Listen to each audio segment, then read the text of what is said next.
right, welcome to the movie Battleground. My name is Gregory the Einstein Weinstein, and I am here for our match between Chris the Penguin Clark and Luca the Butcher Fallon. How are y'all doing today? Rocking it, man. Doing good. I got my boxing tape on. I got my RoboCop shirt. Let's get ready for some Paul Verhoeven references. Awesome, great. We should have a great fight between some two worthy competitors. Here to help us and make sure this thing goes smoothly is our one of our admins, Matt Beer. Matt, how you doing? Doing pretty good. How about you guys? All right, great, man. Great. I believe we all ready to start. We all know the questions. We all know the answers. So, Is everyone ready to battle? We are. I love to win. All right. And just as a word of caution for this first match, because of a personal judge bias, I will have an opinion on what who I believe wins the match. But Matt Beer will be the official judge for this conversation to see who actually gets it. Because, as I said, the judge has a personal bias towards this particular question. But with that started, Chris, Luca, your first question. Which director who has not won an Best Directing Oscar most deserves one? Who goes first? Chris, starting with you. I'll go first. Okay, cool. I chose Brad Bird. Look, Brad Bird, he revolutionized the way we tell animated films and stories. Look, he's been nominated for Best Script Writing. He's been nominated for Best Film. He has never, with all the movies like Iron Giant, Ratatouille, The Incredibles, Mission Impossible Ghost Protocol, he has never once had an opportunity to even be nominated for the director, and I don't think he's ever been given a proper chance. He's extremely talented, and he's revolutionary. What more could you say about Mr. Brad Bird? Concise. All right, Luca. Brad Bird is a great director, but the director I'm choosing had a 50-year career, made over 40 films, and several of them are outright masterpieces. I'm choosing Sidney Lumet. Lumet started with 12 Angry Men and ended with Before the Devil Knows You're Dead. And consistently, for a 50-year period, he was making unbelievable films.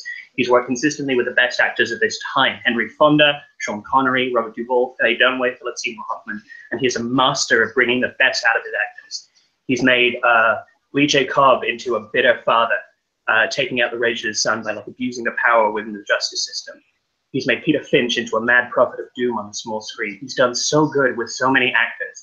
And we put a lot of stock in the idea of auto-directors, directors who have a creative control over the whole of their film and leave their mark in it. But the best thing that Sidney Lumet had going for him as a director was that he knew when to be an auteur and when to really leave his stamp on the film. And he also knew when to defer to screenwriters like Paddy Chayefsky, cinematographers like Andrzej Bartkowiak, when to defer to actors like Robert Duvall and Network. He is the ultimate team player, but also one of the most incredible creative minds Hollywood has ever had. His influences in Francis Ford Coppola, Spike Lee, Christopher Nolan, we all owe something to Sidney Lumet. And though he got an honorary award from the Academy, he was never given an award for directing. He deeply deserved it. All right, do we have Brad Bird versus Sidney Lumet? Go ahead and fight. Okay, let me break this down. Okay, look, I'm not here to argue that 12 Angry Men is a worse film than Ratatouille. Look, I get it. Sidney Lumet has made some fantastic films. He's an unbelievable director of talent with the performances he gets. But has Sidney Lumet ever made a film that was revolutionary, that changed the business? Yes, 12 Angry Men is a fantastic movie, but could you say that it had the same impact on, let's say, animation as Ratatouille or The Incredibles did? Look, 12 Angry Men had its chance, but it lost. He was at least nominated as a Best Director, and he lost to The Bridge Over River Kwai, which revolutionized the way we sound design and edit films. Dog Day Afternoon lost to One Flew Over the Cuckoo's Nest, which revolutionized how one perceives mental disabilities. Network lost to Rocky, one of the most influential sports movies of its generation. While yes, he probably deserves an Oscar for directing, he's had his chance. Brad Bird has not. That's all I have to say. He had his chance for 50 years, and he was never given what he deserved. It is insane to say that 12 Angry Men, a movie set entirely in one room with 12 characters for an hour and a half, is not revolutionary in terms of blocking, in terms of cinematography, and specifically directly in contrast to things like Bridge Over the River Kwai and David Lean movies and the epics of the time. It told a small story in a small contained space and was as huge and as revolutionary as any of the massive epics that were coming out in the time. He changed the way we made movies. He made them more personal in terms of a broad critical appeal, because that's what we're talking about in the Academy. We're talking about broad critical appeal. Lumet has 3 films at 100% Rotten Tomatoes. He has 3 films in IMDb's top 250. 12 Angry Men was put on the AFI's 100 greatest movies of all time. It was considered the second best courtroom drama of all time. Empire has put both Network and 12 Angry Men in their top 100 movies of all time. And Brad Bird has none of these accolades. At the end of the day, the award for excellence in directing should be about being revolutionary and should be about being forward-looking, but it is also about the technical proficiency and artistic proficiency with which we direct. It's about excellence, and no director emphasizes excellence that has not won an award more than Sidney Lumet. He is one of the most excellent directors of all time. He excels. Oh, he probably does. But look, Brad Bird, I know you said that Sidney Lumet has mastered his craft over 50 years. Brad Bird mastered his craft for what has been what? I think his first film was 20 years ago. You can fact check me on that. I don't know off the top of my head. He wrote Batteries Not Included in 1999. Go ahead. 1995, okay. So look, so what Brad Bird has done in 20 years, he's already matched what some of the stuff Sidney Lumet has done in the past 50 years. And while, yes, Sidney Lumet has made some masterpieces that are on the AFI Top 100, Brad Bird has made masterpieces that because the Academy seems to have such a bias against animated films, he deserves kind of the recognition that because look, he's won Best Animated Film. He's won, I think he's been nominated for writing, and he might have won for writing, I forget. But look, with Sidney Lumet, yeah, he hasn't really. What I'm trying to get at is this: Brad Bird, he wasn't given a proper chance. Sidney has had his chance throughout his entire career, and yes, he might not. Look, he got a freaking Lifetime Achievement Award, and that probably offsets all the awards that he hasn't gotten in the past. Brad Bird hasn't even gotten that. That's all I have to say. I don't think it offsets the fact that he's not gotten directing awards, and Spike Lee disagrees with me. Spike Lee, when Sidney Lumet got his honorary award, basically publicly went out and said that Lumet got robbed several times, and now he's been given this honorary award, which is basically okay, we give you your thing. But the point is, none of his films were commended by the excellence that he directed with. And you said Brad Bird grew his craft over 20 years and got excellent. Lumet's first film was 12 Angry Men. His first film. He'd directed for stage before, but his first film was 12 Angry Men. And he came out of the gate with what is number 5 on IMDb's top 250 films of all time. Number 2 on AFI's best courtroom dramas. 100% Rotten Tomatoes. I know that these aren't the most, well-liked metrics across the board, but it is a broad swathe of critical acclaim that he's got. And as one final point, Brad Bird, Iron Giant 1999, lost to Saving Private Ryan, a film which you could argue changed the way we make war movies. In 2007, they lost to the Coens, who made No Country for Old Men, which is one of the greatest films ever made, I think. I forget who won in 2004. Mission Impossible. Okay, we're talking. I definitely got that. We got both great directors. We got some great accolades. I want to. If either of you can, I want you. What's a knock against? Can anyone knock down the other opponent? A knock against Brad Bird. Knock against Brad Bird, knock against Sidney Lumet. Can anyone knock either one down a little bit? They're both great directors, but everyone's talking about how great they are, the great accolades, but can anyone knock down the other? Brad Bird revolutionized a lot of creative process, but his films were never challenging in the way that Sidney Lumet were. They were important, they were thematic, but they were never challenging and sort of on the button of social issues in the way that Sidney Lumet was. Cinema essentially should be about talking about issues, talking about things in culture. Sidney Lumet had so much of that over Bird. I think he's a better director, and I think he's left more of a creative stamp on the world of directing than Brad Bird has. Sidney Lumet, let's see. I can't emphasize this enough. Although his movies are great, he has not revolutionized how we direct and make movies. Brad Bird has. Nothing Sidney Lumet has done is. Maybe 12 Angry Men will be shown in film school, but I don't see how he's as revolutionary as Brad Bird was at anything at anything whatsoever. So knocking down Sidney Lumet to Brad Bird, this is like knocking down a president to a president. It's hard. But I hope that made sense. Yeah, it's really hard. Matt, do you need anything else to decide? No, I think I came up with my decision. Yeah, I'm leaning one way, but like I said, I'm not going to try and persuade you on either one. Matt, what would you say? It went back and forth for me. It was very, very close.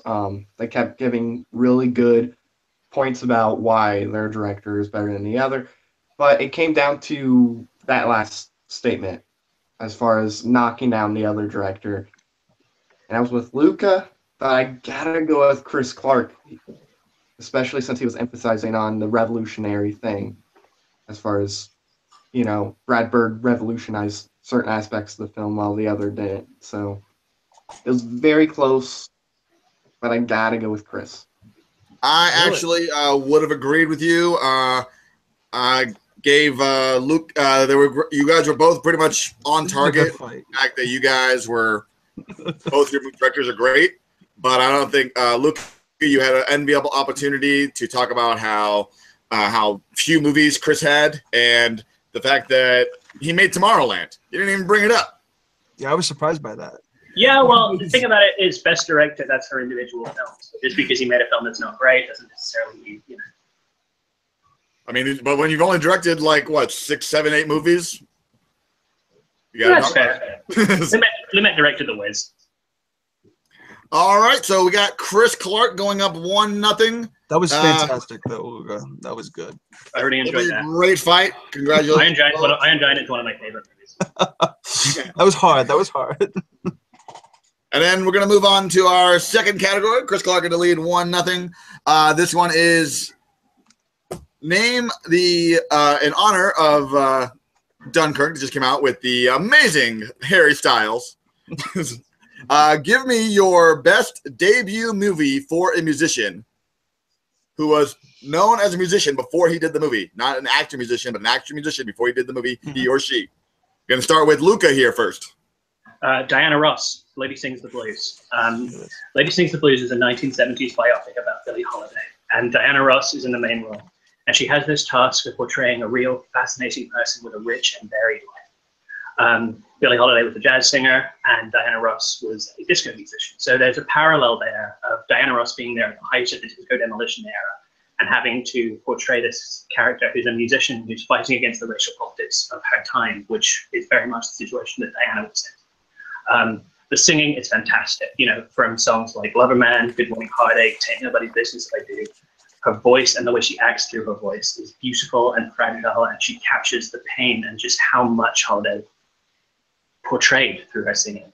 But it's not just that. The relationship with Billy Dee Williams' character is fantastic. The dynamic range she shows is incredible. She is the real centerpiece of that movie. And if you don't have a stellar performance from Billie Holiday from Diana Ross as Billie Holiday in that role, the movie falls apart. And it's fantastic, and it's beautiful, and it's wonderful. And I'm not a Diana Ross fan, but I came out of seeing that movie not thinking that Diana Ross was a singer who got into movies because she needed the money or because she thought it would be a fun side thing to do. I came out of that movie going, she is an actor, and she's fantastic at it. All right, Chris Clark, what is your choice?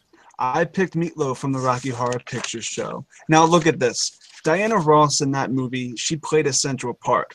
My pick for Meatloaf, he is a glorified cameo in the movie, and it's fantastic. Now, I'm comparing right now Rocky Horror. Rocky Horror is one of those tentpole cult classics. I think it's the first of its kind.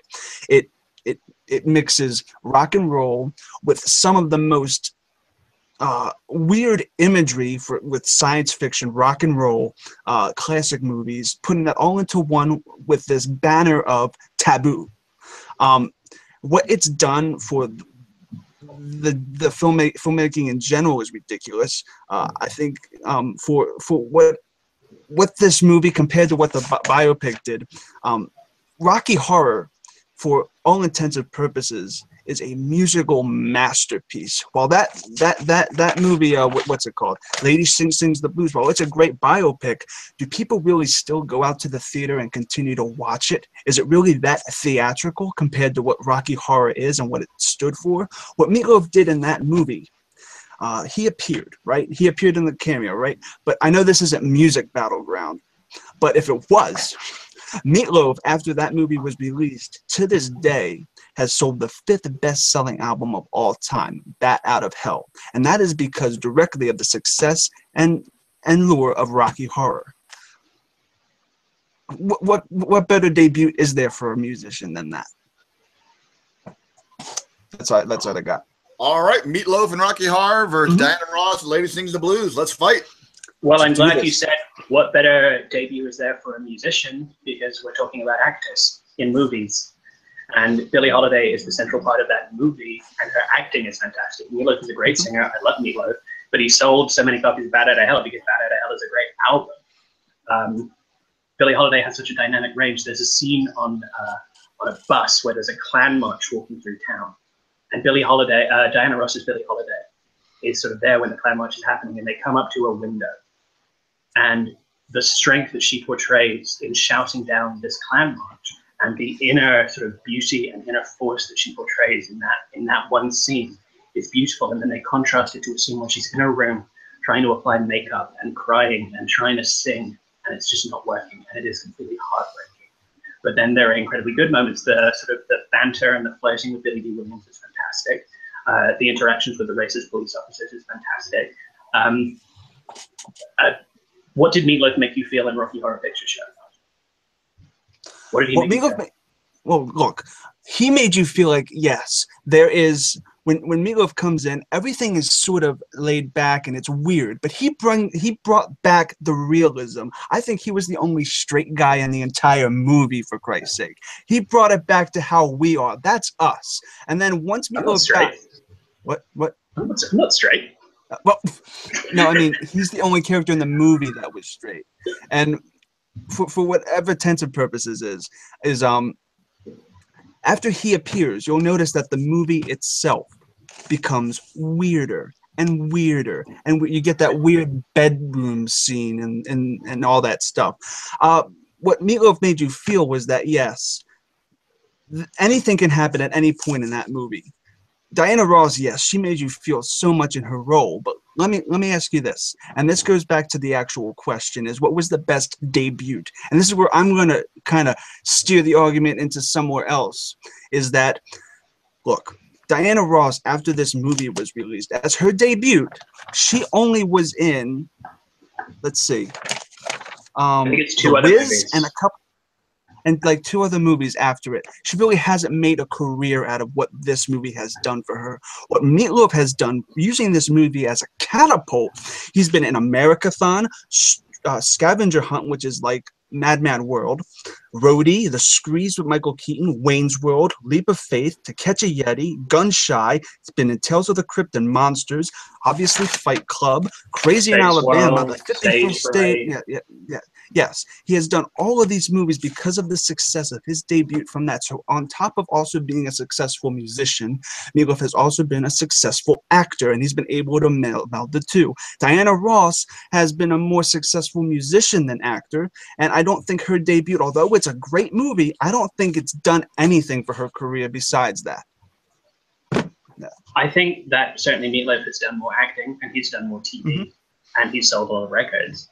But this is about the debut from an actor, and I think the most important thing, the debut from a musician as an actor, and I think the most important thing there is the performance.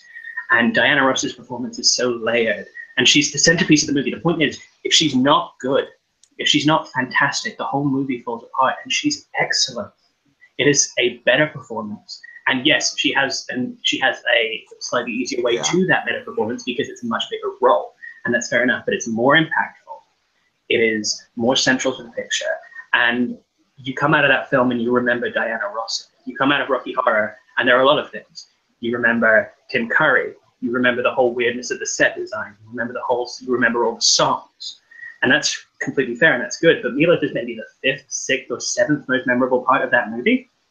Whereas Diana Ross in Lady Sings the Blues is the movie, and she's fantastic. And I'll leave it on this one before they cut in. But look, yes, Diana Ross may have had a more prominent role. You might have obviously would have remembered her first because she's the lead character. Meatloaf is a glorified cameo, as I said. He's probably like the fifth or sixth character you remember.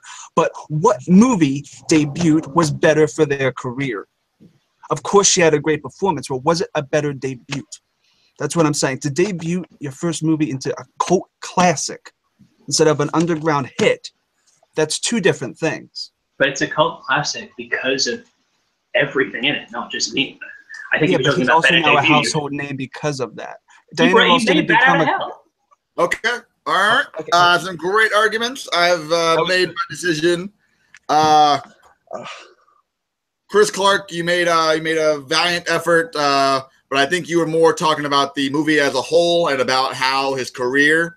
Whereas you even said it yourself, he's like the sixth or seventh person you remember from the movie. Whereas Diana Ross is the number one person you remember from Lady Sings the Blues. So when you're talking about just the best debut between the two, you have to go with Diana Ross from Lady Sings the Blues. That was still good though. So Luca will be getting that point. Great arguments on both sides. Yep. Great arguments on both sides. Definitely a worldwide argument. But we have now 1-1 tied up game going into our third round. And this one you both know is a choose your own adventure kind of question, where I have 5 genres that you get to pick from randomly. You just give me a number 1 through 5. And you will assign an emoji from assign an app from your phone and make a movie using that app in honor of the Emoji Movie with that genre.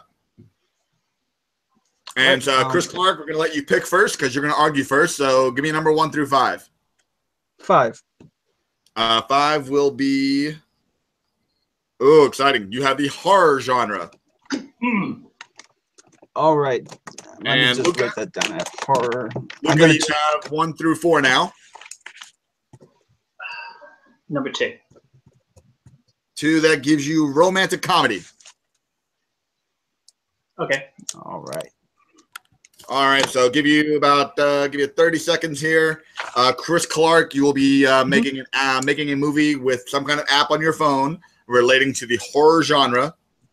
And Luca, you will also be using some kind of app on your phone relating to the romance comedy genre. It is fine if you choose the same app. You guys don't know which app you're choosing, so if you both choose the same one, that is fine. It's more about the genre and the movie that you're going with, not about the app. For transparency purposes, we actually, before you came in, we actually decided, we picked a number between 1 and 10 with Matt to decide what app we were going to choose. So we both know each other's apps. Okay. I hope that doesn't affect anything.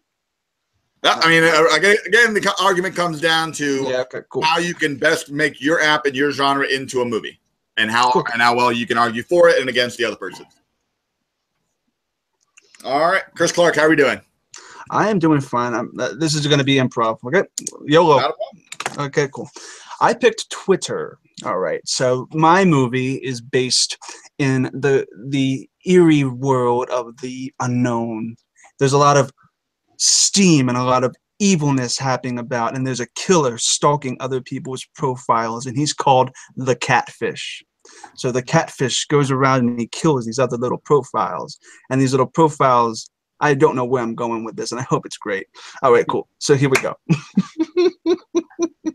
These little characters called the profiles. Yeah, they're all avatars, right? And they talk to each other. All right, so now these little avatars go on a school trip, right? And they go out into like a field, and all of a sudden, the Catfish approaches and he eats one of them, and they're looking and they're looking and they're looking and they're looking for this other profile that's missing, and then he keeps eating them one by one by one by one, and then at the end they find out that the Catfish is actually one of their own in this huge reveal, like in Clue. Yeah, that's my movie. How does that sound? Doesn't that sound like the most amazing movie you've ever heard? It sounds like a movie. It sounds like a movie, doesn't it? It sounds like a fantastic movie. All right, Luca, what is your app and what kind of romantic movie are we getting? Okay.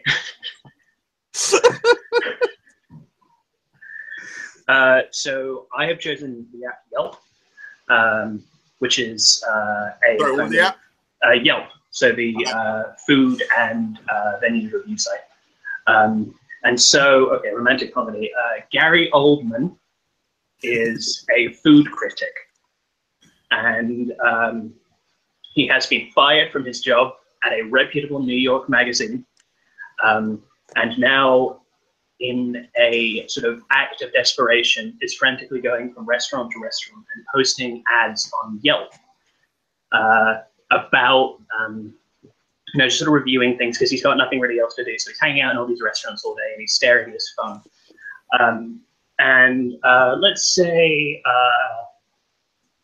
Ellen Burstyn is a restaurateur and she owns a chain of restaurants.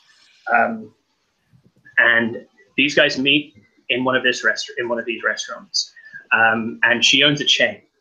And Gary Oldman does not like the food in this chain of restaurants.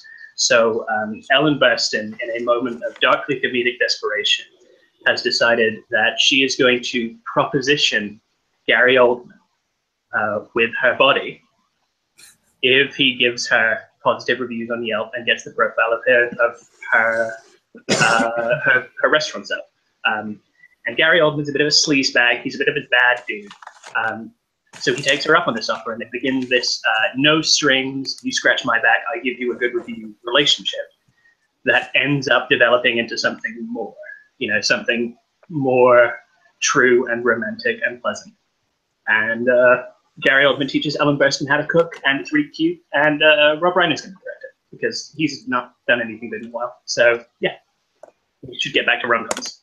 All right, we got the killer catfish of Twitter movies versus the Gary Oldman geriatric Yelp indecent proposal movie. And fight. All right, look, Luca, everything you said there was bullshit.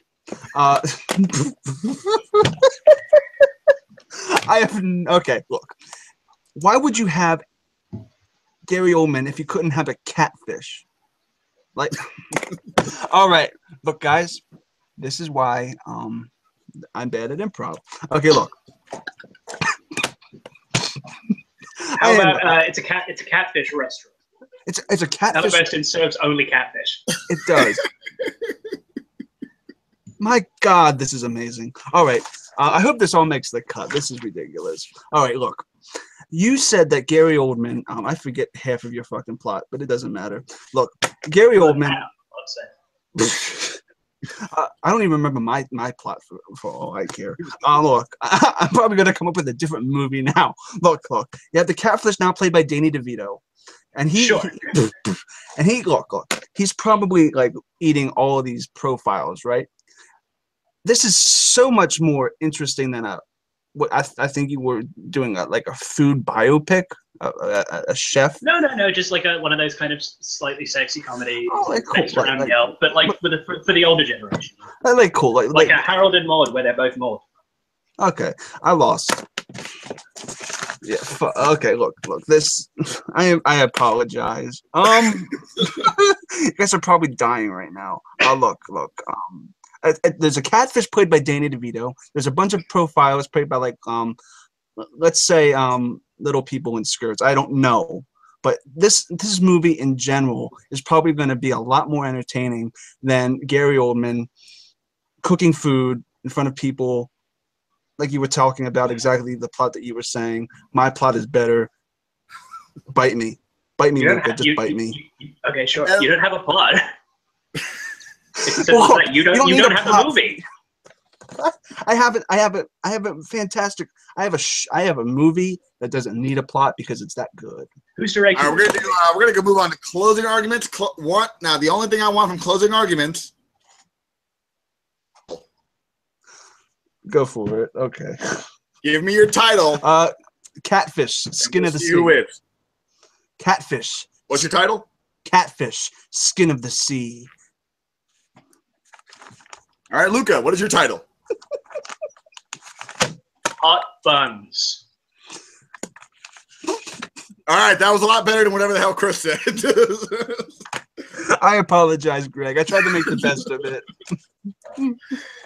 Yeah, we're gonna give that round to Luca just based on the fact that he had a coherent plot and used something. I had no idea. Chris didn't even have a hashtag sign in there at all. No, it's hard to come up with stuff off the top of your head. With his great geometric and decent proposal, Heartburns is going to take the victory on that one. All right, so that is Luca's going up 2-1, going into our fourth round. This is going to be in honor of the girls' night and rough night, because movie studios obviously are not creative and they just like putting the same movie out over and over. Mm-hmm. You were going to pick two similarly themed movies that came out roughly the same time and argue which two are better than the other two. Luca, what is your two? They are both films about an interstellar body threatening the extinction of all mankind. They're both films about how humanity deals with the potential apocalypse. They're both films that love America and Jesus and working class people. I am, of course, talking about Armageddon and Deep Impact, the two greatest movies of all time. Go ahead. And Chris, what do you got? Well, for me, I chose. Have you ever wondered what it would be like to be involved in a volcano in the middle of Los Angeles? Well, one of those movies is what I'm talking about. One is Volcano, and the other is Dante's Peak. One is more suburban, and the other is more urban. Let me just preface this with saying all four of these movies are the biggest piles of shit you will ever see. So we're arguing what is the better turd.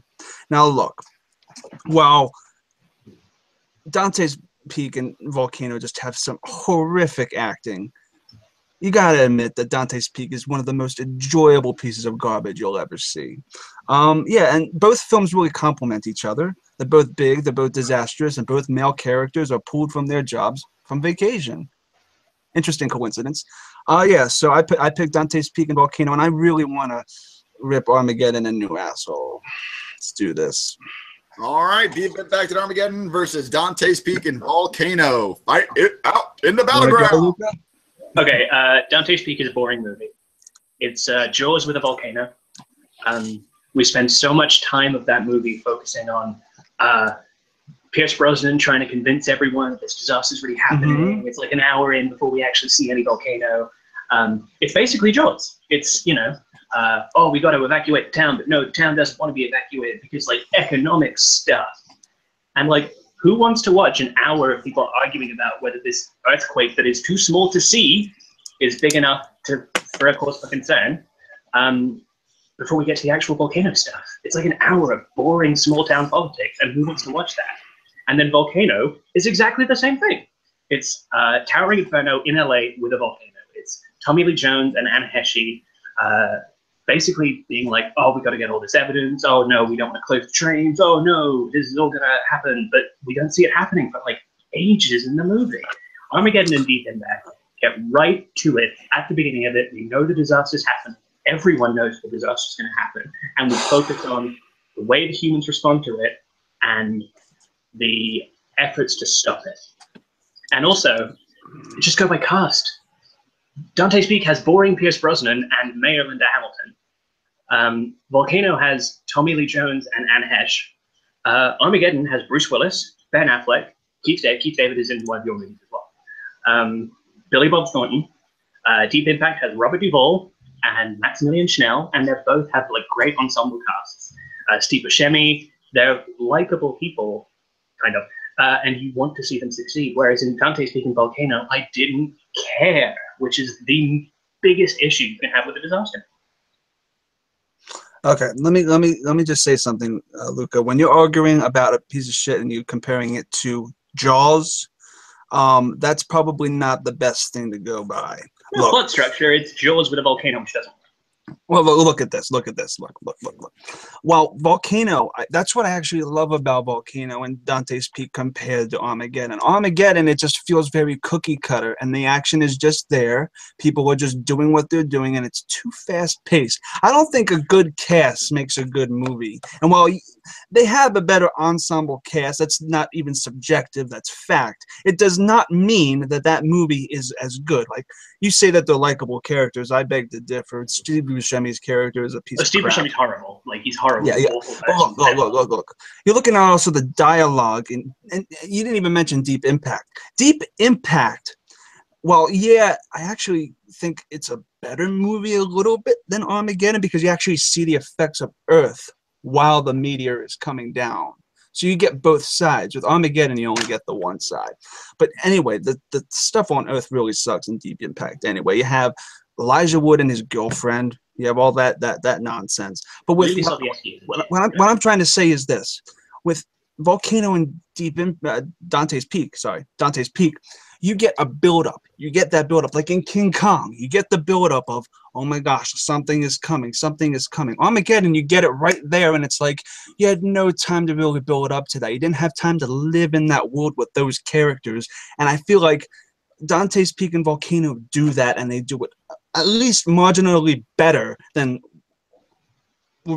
Armageddon and Deep Impact do. Because look, the set piece of Volcano is ingenious. It's a volcano underneath Los Angeles, and yeah, there's not a huge body count. And Dante's Peak is more suburban in the woods, which of the two, Dante's Peak is probably the stronger one anyway. But I mean, seriously, at least you have some entertainment there, and you have some like emotional like build up. With Impact, it's just cardboard. That's it. That's to the point. I think there's a difference between having build up, which is what there is in Deep Impact, where you know the thing is coming and you spend a lot of time with these characters on Earth, and you have this sort of build up, and everyone's getting to this boiling point. And like on Armageddon, when you have the training stuff, which is kind of that's the build up of that film, and having an hour in both Volcano and Dante's Peak, an hour, which is more than half the movie, in a disaster film with no disaster. There's you have to build up. You have to build up to that. But it's more than half of the movie, and you're not telling that thing with interesting time. You've got Pierce Brosnan's kind of weird, awkward flirting with Linda Hamilton. What makes Armageddon more interesting in that first hour? Because it gets straight to what they need to do about the disaster. There's none of this bullshit small town politics. But you need that because these characters don't have anything behind them to support that. So you're watching these characters in space, and by God, you don't feel anything for them, and you just see them do stuff. What does Pierce Brosnan have behind his character? His wife's dead. So what? They mention it like 3 times. He's got terrible, awkward flirtation with. Yeah, but he's one character out of like 16. No, there are like 6 characters in that film. There's Pierce Brosnan, who's boring. There's Linda Hamilton, who's boring. There's the coffee guy, who's an idiot. There's all the rest of Pierce Brosnan's geological team, who have no impact. There's who else? There's the kids who are annoying and drive a car into the fucking volcano, which is ridiculous. There's the grandma who's just stubborn and nonsense. But the thing is, at the beginning of the movie, Pierce was it Deep Impact or Volcano the meshing with me, but his pregnant fiance gets killed by a rock at the. And they mention it like 3 times. It's not important. Well, look for what do you call it for what's his name? The main character in Armageddon, the bald guy. Harry Stamper, Bruce Willis. Yeah, Harry. For Harry, like, yeah, you get that. You get the motivation with his kid, but you don't get that moment with them before all hell breaks loose. You see them for the first time on that oil rig once all hell breaks loose. You don't get that moment of, oh, this is how life is before that all happens. And it's like, what are they like before that to make me feel what I do for them later on in the movie? Yes, his death is sad, but why wouldn't it have been better? Wouldn't it have been more sad if had we known what he was like before the disaster occurred? There's a lot of missed opportunities in Armageddon. There's a ton of missed opportunities in Deep Impact. Dante's Peak and Volcano at least do their job, and they do it consistently. And there's really nothing to really improve upon them as much as it is for Armageddon. It's like a mixed. it's a missed opportunity in my opinion. Stuff to improve on Volcano and Dante's Peak. How about characters who leave an impact at all? Even when the characters in Armageddon and Deep Impact aren't exactly the most likable people, they at least have impact and are memorable. Do they? Do they really have impact? You can remember them. You know what Steve Buscemi is like after watching that film. You know what Michael Clark Duncan is like. You know what Billy Bob Thornton is like. You know sort of this relationship between Bruce Willis and Ben Affleck and how they change. There's way more there than there is in Volcano and Dante's Peak. And neither of these. Break in here for a second. I just want Sorry, we got heated. Have a quick Chris, I want you to give me just a quick, like 30 seconds to a minute argument. He talked about how your films were slow paced. Talk about why that's a good thing. Luca, you can have about 30 seconds to a minute. Him talking about how your movies were bland and just generic and not a lot of characters. I want you to talk about that. So just 30 seconds to a minute. Chris. Okay, cool. Chris, go ahead. Cool. A slow pace is a slow burn for a good horror movie, a good. Because whether you like it or not, Volcano and Dante's Peak are monster movies. The Volcano is a monster. The Volcano is Kong. The Volcano is Jaws. You got to build up that momentum. You got to feel for the atmosphere, the characters before all hell does break loose, and you get that rampage, which in these two instances is the final eruption, is the eruption at the end where everybody dies or everybody gets killed or everybody's affected, and it's the whole action sequence. But you have to build up to that. Armageddon, it's that, but it's not no build up, and it's too cardboard. That's what I have to say. Luca, what is it specifically that you want me to be arguing? You're arguing about how Chris Clark said your movies were generic and had no character development, and so go off on that. They had significantly more character development than either Volcano or Dante's Peak. Tommy Lee Jones is just a boring character who works with the Department of Security, and Pierce Brosnan is just a volcanologist whose wife is dead, and they barely ever mention it. The characters in Armageddon and Deep Impact, despite not being particularly profound, are interesting and they're fun.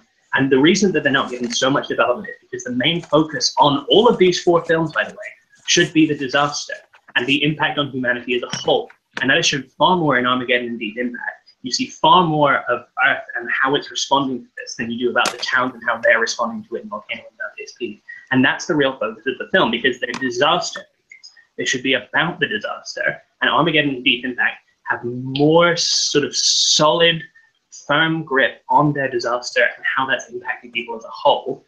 That, yeah, okay, they're all four of these films are generic movies. They're twin movies, that's the point. But Armageddon and Deep Impact are just more fun to watch. They're more enjoyable to watch, and they're better popcorn movies than Volcano and Dante's Peak.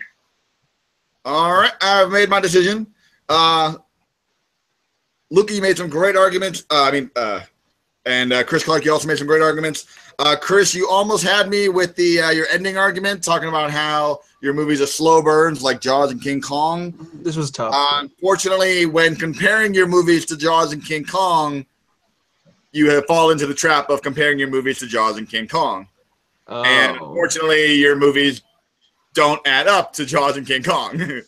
And so you lost me on that, and Luca won me on the fact that you can say that his movies are more fun. So I lost it, so it's okay. So Luca's going to get that point 3-1, and I believe you need 4 points to win. So we're going to go quickly into our speed round. Chris Clark, you have to sweep to win. Luca just needs 1. Remember, these are short fights, very small, and we're running against the clock, so we're just going to keep them tight. So your first. How much time are we talking? I have 10 minutes of leeway. It's okay. Well, it's still speed round, so we're going to keep it quick anyway. How long should our argument take? What's the structure? Remember, it's the first one to ring in and give me the answer. Matt, if you can help with who you think was first as well. Should we just say our names? Yeah, so I'll just say Chris and he says Luca. Chris and Luca. All right, first question. If you were making a movie, what decade would you push your movie? 1930s. Would I set it or push it? I still heard Chris first. So, Chris, what did you say? I said 1930s. 1930s. Luca. Set the movie or release the movie? Set the movie. What movie? What decade would your movie be set in? I'm going to go with 1910s. 1910s. Oh, wow. Okay. All right. Chris, you got 20 seconds to argue why your movie should be set in the 1930s. Oh, when? When I start talking? 3. And, hold on. And go. The 1930s is one of the most inspirational parts of movie history. So look, you're going into the period piece, the cinematography, how you can set stuff in the 1930s always looks beautiful, always looks period, always looks noir. I love noir and I love war, gangster movies. And I would make a gangster movie in the 1930s because it would fit the time and it would be pretty damn cool. Time. All right. Luca, 1910s, starting now. I wanted to choose a time before cinema was a mainstream media because we have so many films made in the 30s, 40s, 50s that are set in those times that I wanted to choose a decade before film was a thing so we can go back and explore it. The post-World War I time period, 1919, 1920, that kind of time, is a really interesting time that is really underexplored in film. We have a lot of mid-World War II, films between the middle of World War I and World War II. All right, we got 10 seconds for rebuttals. Chris, go. All right, if you're going to shoot in the 1910s, you're limited to a lot of things. In the 1930s, you have cars, you have boats, you have planes. In 1912s, you probably have a boat, you have a car, you have limited technology. To do anything you want and anything is... okay, yeah. Anything you want. And Luca, go. With the 1930s, you've got a lot of things that people already see in their day-to-day life. If you look at the 1910s, you're talking about a time before then, before a lot of the technology that people know now was around, so you just have more imagination to explore. Okay. I believe I'm going to give this to Chris, just because of I believe your rebuttal really won it for me with the more stuff you would have. Mm-hmm. And you talked to you. Well, I'm not sure if it would be true or not, but you did mention how limited Luca's settings would be. This is not a cakewalk, Luca. This is great. Thank you. I'm enjoying this. So I'm going to give that fight to Chris with. All right, Luca taking a 3-2 advantage. Again, same thing. 2 more fights. Chris needs to sweep. Luca just needs to win 1. Yeah, I do.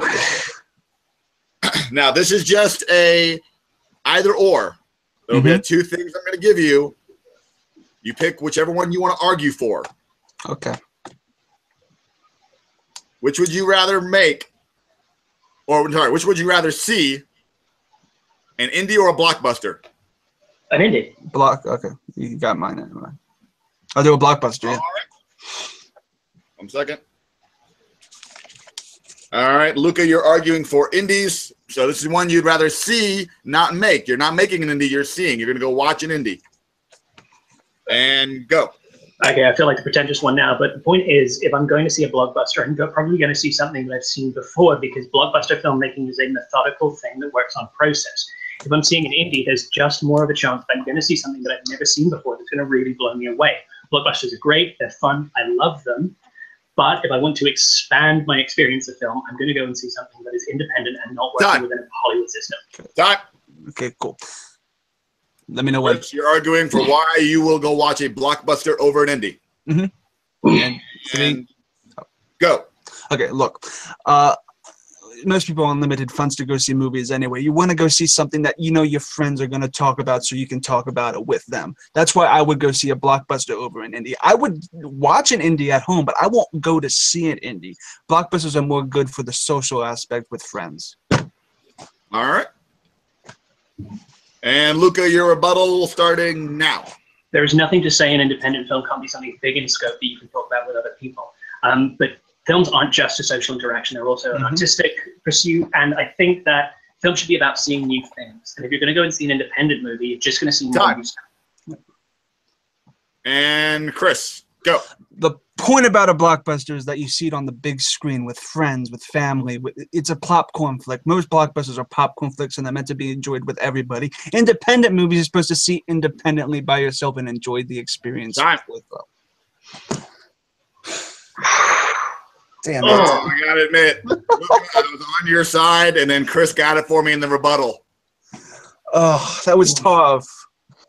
The fact that you mentioned that the blockbusters is why we go see movies, and it being a shared experience, you can definitely do that with an indie, but I think you hit the nail on the head. With going to the movie theater, we do that for blockbuster. You can see an indie anywhere, but a blockbuster, You really want to see it on the big screen. That was still hard, dude. Mm.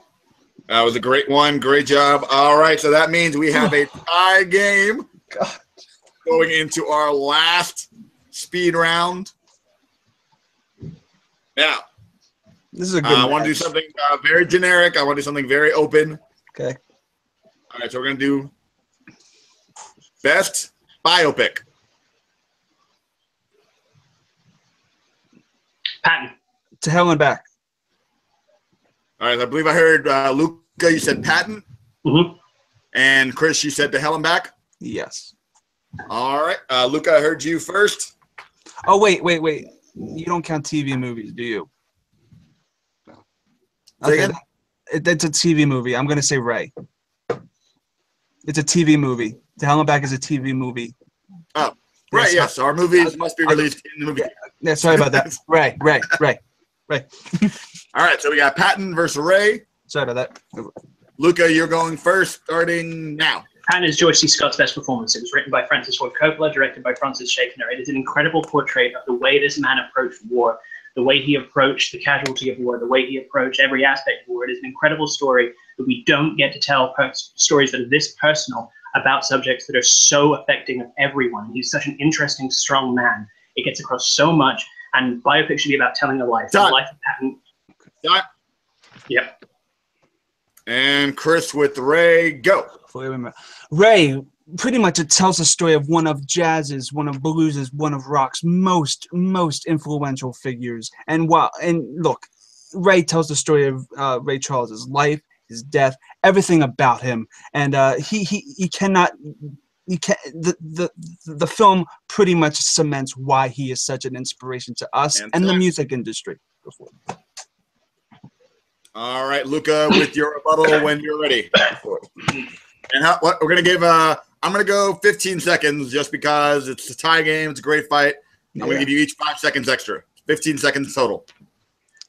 Can I go? Go for it. When you're ready.